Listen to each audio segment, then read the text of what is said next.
This video was created by VinylicPuma of VinylicPumagaming. What's up, guys? I'm back with another Fallout 4 video, and recently I made a video about why the sole survivor is not a synth.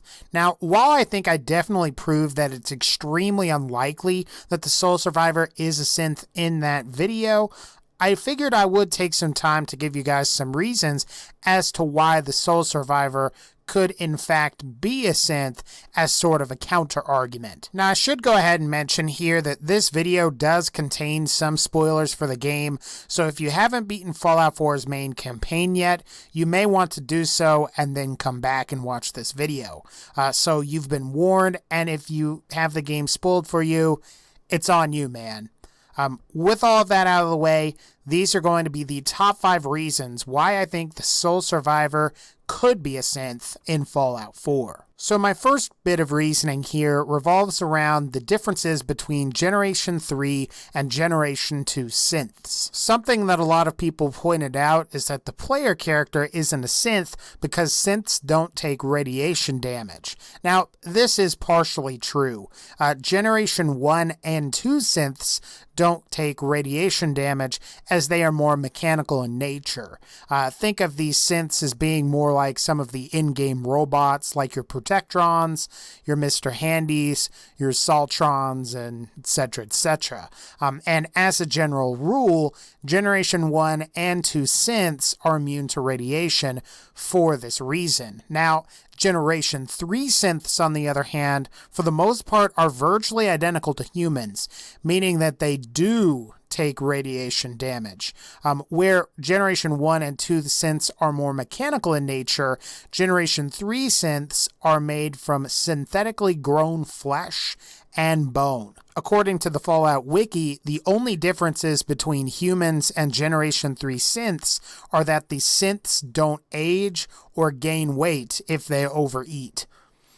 It's also worth mentioning that the sole survivor could be a Generation 3 synth, as Generation 3 synths do take radiation damage, just like their normal human counterparts. Now, our second bit of reasoning here has to deal with the sole survivor and how they are or eventually become someone of political importance. Typically, the Institute replaces real humans with Generation 3 synths because these persons during life typically have political influence. Great examples are Paladin Danse from the Brotherhood of Steel. Paladins are high-ranking members of the organization. Mayor McDonough of Diamond City. Captain Avery of Far Harbor, though this is Dima's doing. And High Confessor Tectus, which that ultimately, in that case, is both of your and Dima's doing, depending on how you complete the Reformation quest. Now, this is also the reason why someone like Kasumi doesn't turn out to be a synth, as there really isn't much political motivation for turning her into a synth. She's just a 19-year-old girl that's tech-savvy and lives with her parents, like in the northern part of the Commonwealth. The player character, on the other hand, can become a Brotherhood of Steel Sentinel, outranking the rank of Paladin, which is really one rank away from becoming a Brotherhood Elder. You also can become the General of the Reformed Minutemen. You can become the leader of the Institute and an influential member within the Railroad. If the Institute really wanted to replace you, it seems like there would be great incentive in doing so. After all, you can become one of the most influential people in the entire Commonwealth. Now, the third thing I want to talk about is Vault 111 and how strange the entire situation with Vault 111 is. So, it's interesting to me that only your cryogenic pod remains active, especially after Kellogg and the Institute show up at the very beginning of the game. Kellogg visits your cryopod 60 years before you even leave the vault. And I suppose it's worth mentioning that they kept you alive as a backup for Sean, which is their reasoning for doing that. However, why would they let the other 9 or so genetically pure pre-war humans die in the vault? When you go through Kellogg's dream sequence to discover that the Institute uses teleporters during the Dangerous Minds quest, Kellogg seems to recall that all of the other cryogenically frozen vault dwellers are alive as well. According to the terminal entries in Vault 111, all of these people die from asphyxiation due to life support failure. And from the dream sequence, we can conclude that Kellogg killed all of them during his visit. I guess my question is that given the circumstances of everyone else that was cryogenically frozen, why would you get to live? It seems to me that you would die along with everyone else. Keep in mind also that when you ultimately leave the cryopod, it was activated remotely, most likely by the Institute, as they would be the only organization that knows of your existence at that time. Not even the Railroad, Brotherhood, or Minutemen previously knew of your existence before you left the vault. Our fourth bit of reasoning here has to do with Dima and how he says that there would be gaps in your memory. However, really in actuality, if the Institute was going to replace you, Synths ideally wouldn't have any memory gaps at all. And at least this is the case with Paladin Dance, who says he remembers everything throughout his life, from being a child in the ruins of the Capital Wasteland to joining the Brotherhood of Steel. And Dance overall was surprised just as much as the rest of the Brotherhood to discover that he was an Institute synth. And this makes sense, as if you were to be replaced by the Institute, they wouldn't want you to be consciously aware of the fact that you were replaced.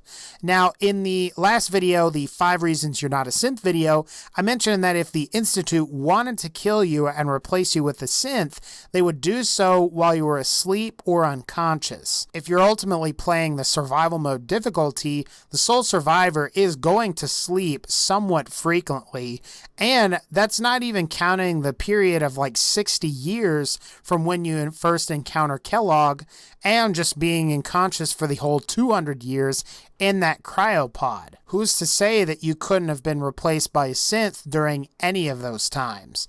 And the idea behind replacing people with synths is to make the process as seamless and unnoticeable as possible, so that no one really knows who has been replaced or not, even the replaced individual themselves. Alright, so our final bit of reasoning here is going to pose this question. Is the sole survivor really capable of free thought? Now, the whole game of Fallout 4 feels like you're being led along by Father until you actually meet him in the Institute.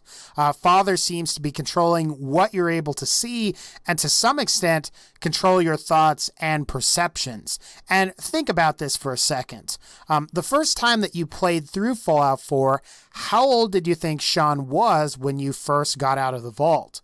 Just under 1 year old? I mean, he was probably a baby. I mean, that was the last time you experienced him. It's only after you kill Kellogg and you view his memories that you discover that Sean could possibly be older at 10 years old when you first see the synth boy Sean. And then when you actually meet Father, you realize the murder and kidnapping you witnessed was almost 60 years prior to what happens in the game. We do know that the Institute let you out of the cryopod from a remote location, possibly within the Institute itself. And perhaps the Institute is controlling your thoughts by controlling what you experience. I would venture to say that, at least to some extent, that the Institute controls their synths and prevents them from rebelling against the Institute by controlling what they experience, communicate, or overall just think. Now, before the abolition of slavery in the United States in our real world, slaves were expressly forbidden to be taught how to read and write for fear that they would organize and rebel against their masters. Who is to say that Father and the Institute aren't using some similar conditioning against you to ultimately control you and do their bidding, whether you're a synth or not? Anyway, guys, that's going to pretty much wrap up this particular video. If you like this video, please be sure to leave a like, and as always, take care, and I'll see y'all next time.